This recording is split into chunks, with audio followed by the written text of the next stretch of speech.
Hey there, Otaku. Ken-chan back with another episode of Go Mega Otaku Gamer Alpha. We're going to stick with the Super theme that we have going since the last episode that I did a few weeks back. We talked about the Super Nintendo. Today we're going to be talking about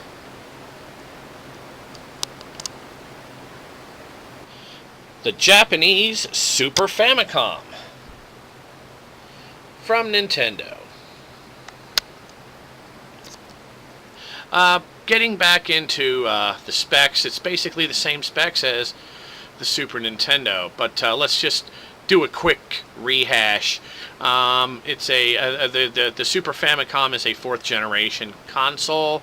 It was released in Japan on November 21st, 1990. It was discontinued in Japan on September 2003, which is a long run in Japan. Jeez. The Famicom, the Super Famicom plus the Super NES sold almost 50 million units, 49.10 million units worldwide, 17.17 million units in Japan. The CPU is a 16-bit 65C816 Rico 5A22 processor at 3.58 megahertz.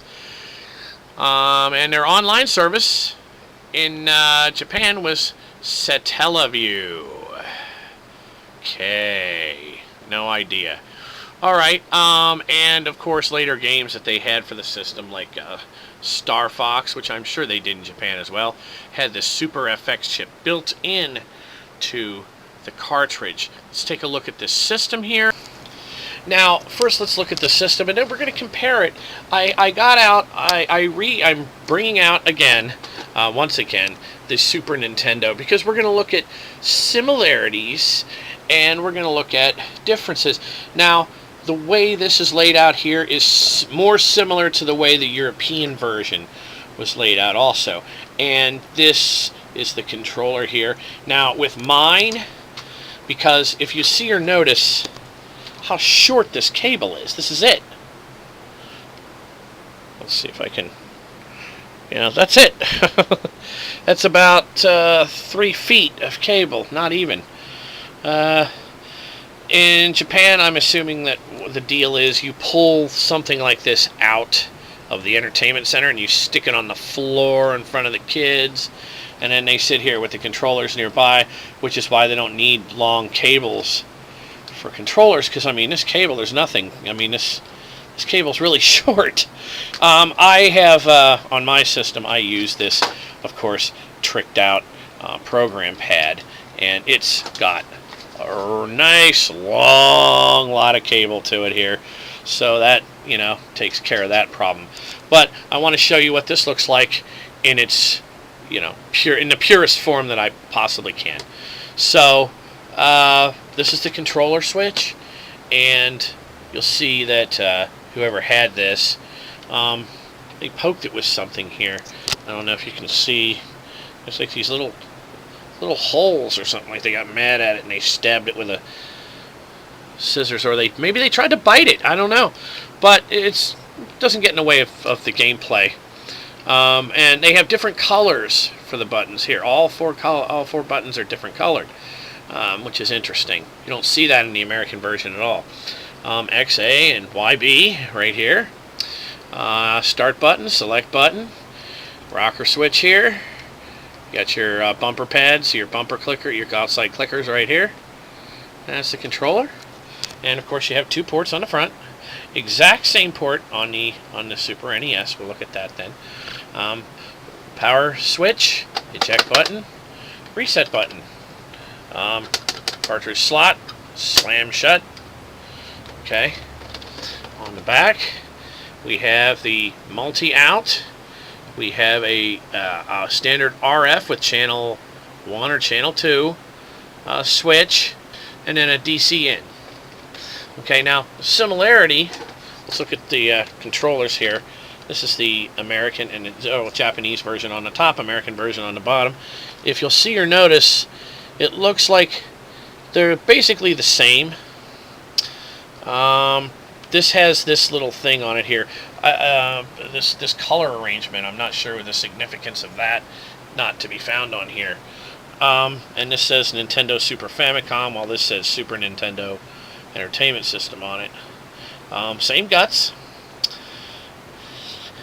You know, XY, AB, just like this, XY, AB. So that's the same. This is just multicolored. This is two colors. Rocker switch and select and start. Same arrangement of buttons on those two machines. Now, if you look at these two machines side by side, you see there's the power, the eject and the reset. Power, eject, and reset. But the reset, you slide up like this on here. This one you push in. This is the eject here, big thing. This is a smaller thing. Same idea though. This swings shut, so does this.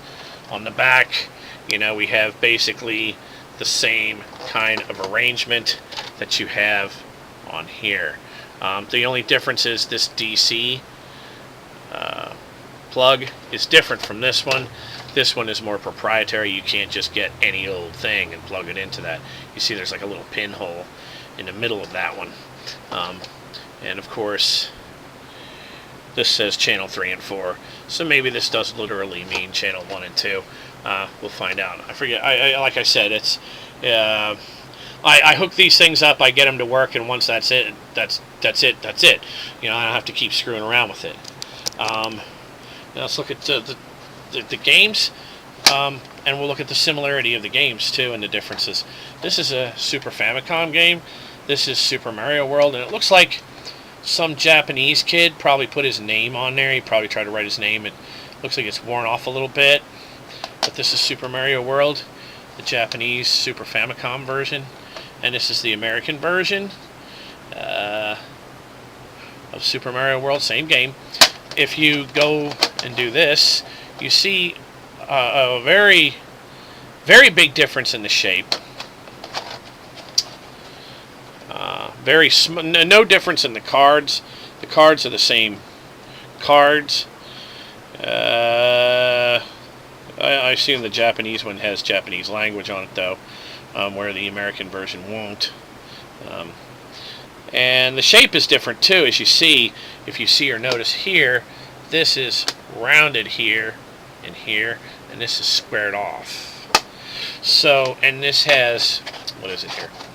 We have, at the bottom of the American Super Mario World, you see these little things here and over here. And this allows you, this basically keeps you from putting this, this won't go in here. You can't do it. By the same token, this won't go in here. I mean, it sort of goes in there, but what holds it up is the fact that this doesn't have, you know, these little slots dug out. And there is a, there's a hack you can do where you pull this apart and you take those little nubs out of there so you can play the Japanese games in them. I haven't been, you know, feisty enough to do anything like that. If you take a look at the front here, you'll notice that these are completely interchangeable. You can plug, you know, a Super NES controller into a Super Famicom and a Super Famicom controller into Super NES. As I said, I have this one tricked out with this, and this has the same color arrangement, you know, that you find. I put this one back in its bag already, but you can see that this has the same essential color arrangement for the buttons, even though this is, you know, made in America and it's programmable. It's quite a handy thing because it has a mega long cord. I like it a lot, so that's what I use. So that's basically the layout of the system. Japanese Super Famicom, and now that we've seen the difference and the similarities in the shapes of the cartridges, let's take a look. Oh, and let's look at the top too. The top's a little different. You can see that they're shaped different. This is squared off, this is rounded off. Okay, so anyway, now that we've seen that, let's go ahead and take a look at some of the games. Okay, now instead of looking at right off, you know, 3, 2, 1. Okay, now instead of coming right off the bat with some Nintendo characters. Let's come off with an anime character. This is one of my favorites. This is Crayon Shin-Chan. And we got the volume down. And I think some of you know why. I do that for a reason. But, and this is a, Crayon Shin-Chan in this country was just called Shin-Chan. It's kind of like the Japanese Simpsons. Only it's way more ignorant than the Simpsons. Okay. And this is all in Japanese. Again, I'd have the volume up, but I don't want to risk any kind of, hearing about any kind of crap because there's music playing, Going back and trying to take that stuff out, you really can't if you don't have the kind of, recording equipment. I do this is very amateur, as you see. I spend more time playing playing and beating games than I do making videos about it. But we're here together, and I'm sharing. So, okay, Shin.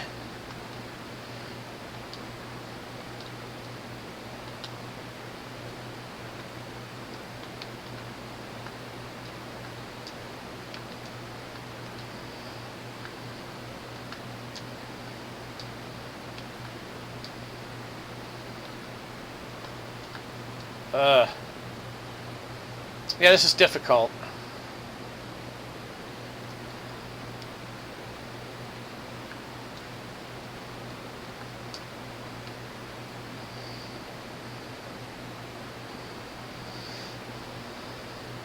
I have no idea what she's saying.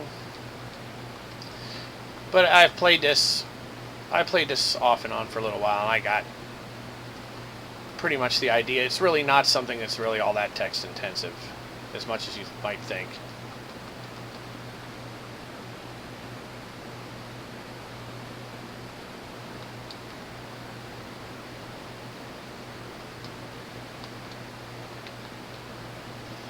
Yeah, got a card.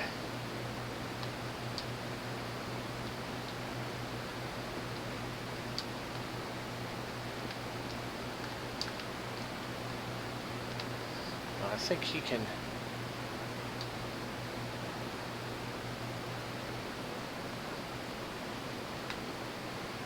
Jump on Masao. We got an Action Bastard card there. If you've seen Shin-Chan, you know who Action Bastard is.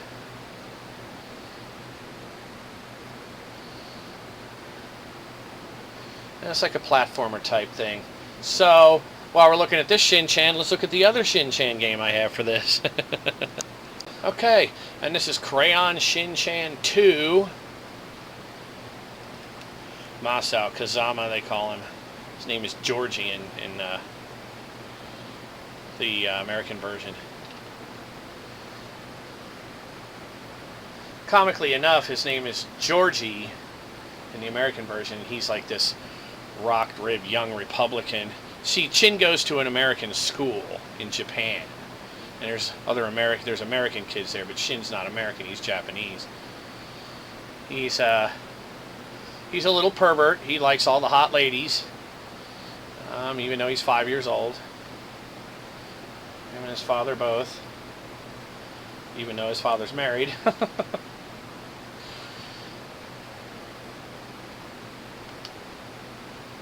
There he is watching Action Bastard. I don't know, maybe you can't see that.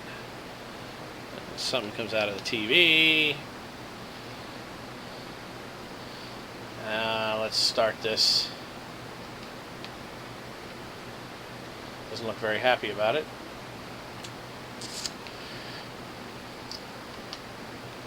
And again, there's some text. You don't have to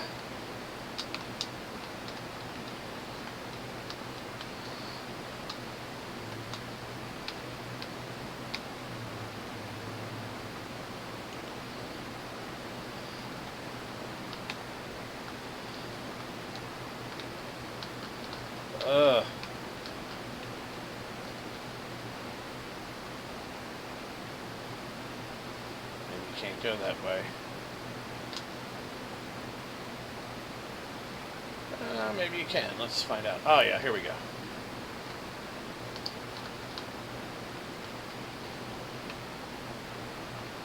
There's a Mr. Elephant.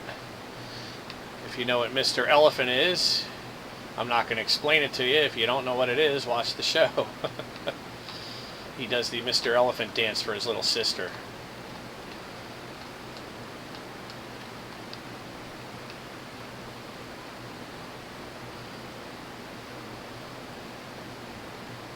Oh.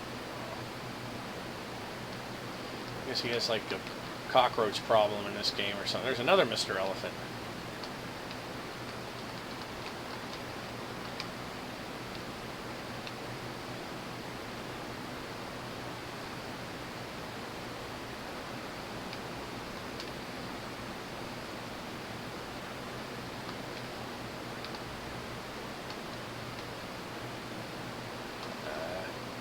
You have to get the power-ups right away or you're never gonna.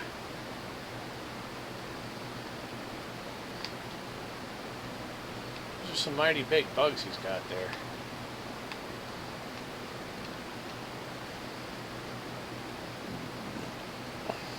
Oh, a little house. What's this little house here? Looks like that's the goal. But anyway, these are Crayon Shin-Chan 1 and 2. And this is one of my favorite games for this system. This is Sonic Wings. If you have PlayStation Network, like on PlayStation 3, you can get the arcade version of this game. Although this game here is most excellent.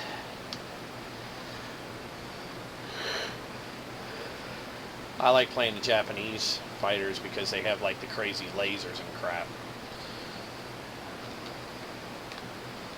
Oh, I always do that. I always hit the wrong button at first. But this game, I mean, if you like shmups, here you go. There's no substitute. And this is one of those shmups that's like completely built on the concept of power-ups. You get these power-ups and you do the thing. And you can continue. There is a setting for this for infinite continues, which makes it even more interesting. Now I'm talking while I'm playing here, so, and you see, you get these power-ups that are just like unreal. These tracker missiles here, and you can pick up yen. Some of the stuff you blow open, there's yen there to be gotten. So there's like a money type thing. You can buy equipment, I think, or whatever. It's part of your score. Whoa, whoa, whoa, dog! What happened there?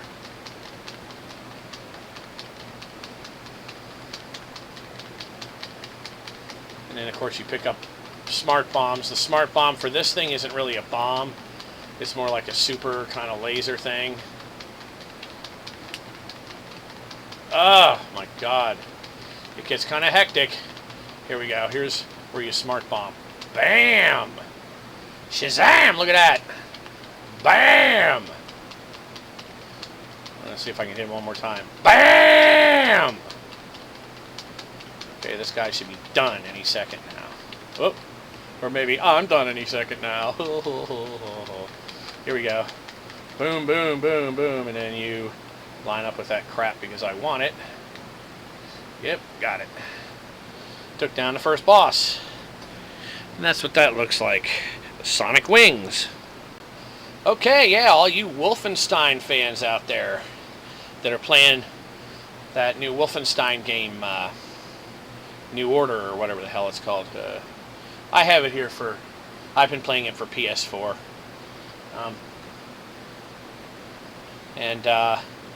This is the original Wolfenstein done in Japanese style. If you look real close at the pictures of Hitler, you don't notice a mustache because it's not Hitler. Yeah, go figure. And there's no swastikas on anything. See that? It's like a you saw that there. I'll show you. Okay. Okay, so we come up here and we open a door. And this looks like hell on here, of course, because this is a 16-bit system. Sorry, but that's just life. It looks like you smeared Vaseline on your eyes or something like that. But I'm going to show you something here. Okay, let's get this dude. See if there's anybody else. Now, you know how this is supposed to be a picture of Hitler. Now, if you get up close on it, I don't see a mustache on this Hitler. And if I get up close on this eagle, if you see or notice, that's like a red cross under the eagle. That's not a swastika. And what else? What other kind of swastika type things? Well, let's just keep going deeper into it here and see.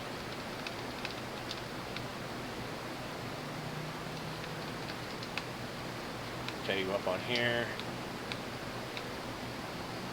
There's a secret area. Get all that crap.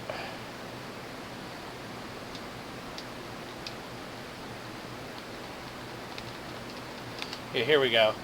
This is supposed to be a giant swastika. Now, if you see or notice, it's not. It's a giant blue cross. That's clearly a blue cross right there. And these guys aren't supposed to be German. If I would turn up the volume, you would not hear them going Achtung, Achtung. I think they say hey or something like that. Hey, hey, hey, hey, or something. But they're not supposed to be Nazis. See these flags? They're bare. They're just red. And that, of course, is because of Japan's involvement and alliance with good old Adolf and the Nazis there in WW2. And they don't want to have any kind of reference being made to that in a video game. So when they got this game, they took out anything that had to do with Nazis. And they made it this generic fascist evil leader type guy or something. And of course this is really blurry and really crappy looking, but it plays quite well. The handling of it is good.